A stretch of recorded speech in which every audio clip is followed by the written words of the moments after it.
News times 11 खबरों में आगे। आप देख रहे हैं news times 11। Kanpur GSVM medical college के शल्य चिकित्सकों ने पहली बार दूरबीन विधि से क्रिटिकल लंग्स कैंसर की सफलतापूर्वक सर्जरी करके सर्जरी में एक और बड़ा मुकाम हासिल कर लिया है।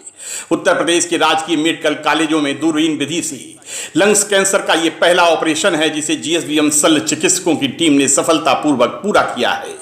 बांदा की 46 वर्षीय महिला सुनीता काफी लंबे समय से सीने में दाईं तरफ अत्यधिक दर्द से पीड़ित थी। उसकी खांसी में खून आ रहा था और सांस लेने में दिक्कत थी। आखिरकार जीएसवीएम प्राचार्य प्रोफेसर डॉक्टर संजय काला के मार्गदर्शन में guest faculty Tata memorial hospital Mumbai के वरिष्ठ कैंसर सर्जन डॉक्टर सरबड़ा राज मनिक्कम तथा जीएसवीएम के कैंसर सर्जन डॉक्टर कुश पाठक तथा एनेस्थीसिया विभाग के HOD professor doctor Anil Kumar Verma और उनकी सहयोगी टीम ने महिला की तमाम जरूरी जांचों और बायोप्सी के बाद बिना कोई चीरा लगाए दूरबीन विधि से लंग्स कैंसर का सफलतापूर्वक ऑपरेशन किया। इस पूरी शल्य प्रक्रिया का सबसे सुखद पहलू यह है कि महिला ऑपरेशन के एक दिन के बाद ही बातचीत भी कर रही है और पूरी तरह स्वस्थ भी है। ये ऑपरेशन किस तरह से संपादित किया गया, कैसे सफलतापूर्वक हुआ, ये बताइए। ये ऑपरेशन ऐसी चीज़ है, बहुत मुश्किल ऑपरेशन है क्योंकि लंग्स कहाँ पे रहता है, वो हार्ट के पास में रहता है और लंग का कैंसर बहुत हार्ट की करीबी में होता है। ये ओपन ऑपरेशन जब करते हैं पेशेंट को बहुत तकलीफ़ होता है, कभी कभी 10 में से 4-5 लोग मर जाते हैं ऑपरेशन से ही। तो इन लोगों को हम क्या करते हैं, दूरबीन से ऑपरेशन करते हैं और उनका जो कैंसर है ऐसे लोकेशन में थी जो इजी नहीं है ऑपरेशन करने के लिए। तो हमने यहाँ जीएसवीएम कानपुर में डॉक्टर खाला सर जो प्रिंसिपल हैं उन्होंने ऑर्गेनाइज़ किया। यहाँ पे कैंसर सर्जन है डॉक्टर कुश पाठक, उन्होंने भी ये पेशेंट को पकड़ा और अच्छा सा वर्कअप किया ताकि हम जैसे लोग यहाँ पे इधर आके आसान से ऑपरेशन कर सकते हैं। बहुत सारे जगह पे ये ऑपरेशन नहीं हो सकता है। इसमें एक स्पेशल चीज़ होती है 4K सिस्टम और ICG।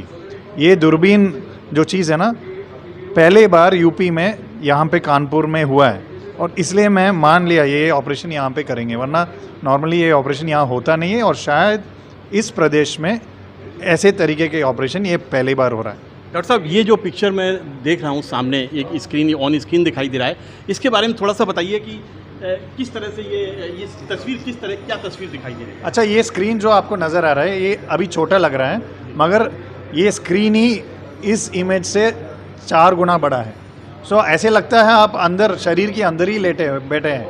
ये डॉक्टर साहब शरीर का कौन सा हिस्सा है ये छाती के अंदर जो पोर्शन है, ये जो नज़र आ रहा है ये लंग जो बचाया, जो लंग को जो निकाला, इतना बड़ा ट्यूमर था और ये किस जगह इस जगह पे था और ये हार्ट है, हार्ट की बहुत करीब था। ये हार्ट से हमने निकाला और हार्ट को बचा के हमने ट्यूमर को निकाल दिया गया।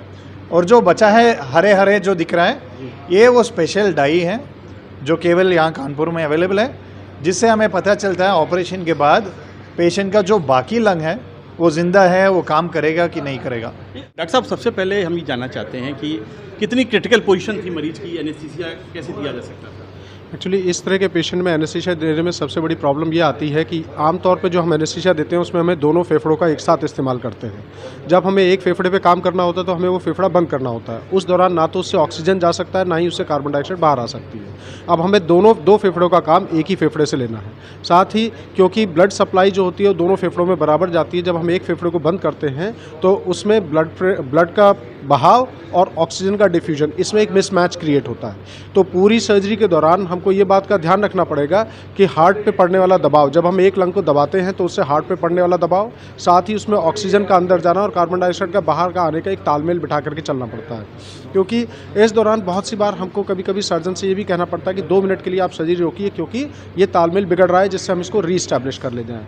तो इस स्थिति में हमको एनेस्थीसिया देने की एक स्पेसिफिक स्किल्स करनी पड़ती हैं जिसको हम 1 लंग वेंटिलेशन कहते हैं। इस मरीज में क्या पर्टिकुलर रहा डॉक्टर साहब? इसमें हमने 1 लंग वेंटिलेशन 4 घंटे का जो अपने आप में कॉम्प्लिकेटेड एनेस्थीसिया है उसी के तरह से ही हमको स्किलफुली इसमें वर्क करना पड़ा। तो इतना लंबा एनेस्थीसिया दिया गया, कोई रिस्क भी था इसमें? हाँ, इसमें रिस्क ये था कि पेशेंट ऑपरेशन के दौरान इसमें ब्लड प्रेशर ड्रॉप कर सकता था पूरी तरह से, इसमें ऑक्सीजन की कमी शरीर में पूरी तरह से हो सकती थी, हमको सर्जरी रोकनी भी पड़ सकती थी। तो इस सब चीज़ को मेंटेन करते हुए हमने प्रॉपर इसमें मॉनिटरिंग सिस्टम लगे हुए थे जो शरीर में हमेशा कार्बन डाइऑक्साइड ऑक्सीजन की मात्रा को नाप रहे थे, एनेस्थीसिया गैसेस को नाप रहे थे और साथ ही साथ हमारी ब्लड प्रेशर की भी मॉनिटरिंग लगातार चल रही थी। इस वक्त हमारे साथ गणेश शंकर विद्यार्थी मेडिकल कॉलेज के प्राचार्य प्रोफेसर डॉक्टर संजय काला साहब मौजूद हैं, उनसे पूछते हैं कि आज की जो ये कैंसर सर्जरी हुई है बहुत महत्वपूर्ण हुई है और इसको लेकर आज उनका जो बहुत बड़ा मार्गदर्शन रहा है वो किस तरह से उन्होंने अपना मार्गदर्शन दिया है और क्या उनका सहयोग रहा है डॉक्टर्स की टीम के साथ। डॉक्टर साहब, आज बड़ी महत्वपूर्ण सर्जरी हुई है, कैंसर की हुई है, किस तरह की क्रिटिकल क्या पोजीशन थी इसमें? देखिए, मैं सबसे पहले समस्त कानपुर की जनता को और अगल बगल जितने भी ज़िले हैं उन सबको बधाई देना चाहता हूँ, क्योंकि जो कैंसर की लंग कैंसर की सर्जरी की जो सुविधा है कानपुर में या मैं कहूँगा पूरे उत्तर प्रदेश में बहुत कम उपलब्ध है, वो भी दूरबीन विधि के द्वारा।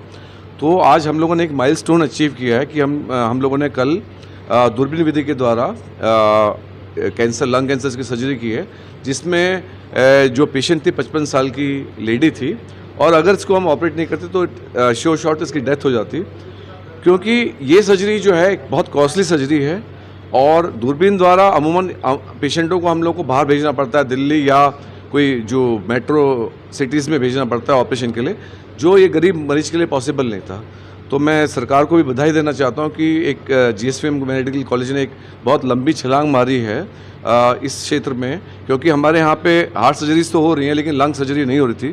तो लंग सर्जरी वो भी दूरबीन विधि के द्वारा पहली बार GSVM में हुई है, जिससे आने वाले जो समय में बहुत सारे मरीजों को लाभ मिलेगा। तो इस वक्त GSVM मेडिकल कॉलेज के प्राचार्य प्रोफेसर डॉक्टर संजय काला बता रहे थे कि ये जो सर्जरी हुई है ये अपने आप में महत्वपूर्ण है, पहली बार हुई है गणेश शंकर विद्यार्थी मेडिकल कॉलेज में और इस तरह की सर्जरी अब आगे भी की जाएगी, इस तरह की बात डॉक्टर साहब कह रहे हैं। बहुत महत्वपूर्ण सर्जरी थी, निश्चित रूप से चिकित्सा क्षेत्र में एक ये बहुत बड़ी उपलब्धि है GSVM मेडिकल कॉलेज की डॉक्टर्स की team. Camera person Sumit Pande के साथ संतोष बाजपेयी, न्यूज़ टाइम्स 11 कानपुर। ऐसी ही तमाम महत्वपूर्ण खबरों को देखने के लिए चैनल को लाइक और सब्सक्राइब जरूर करें।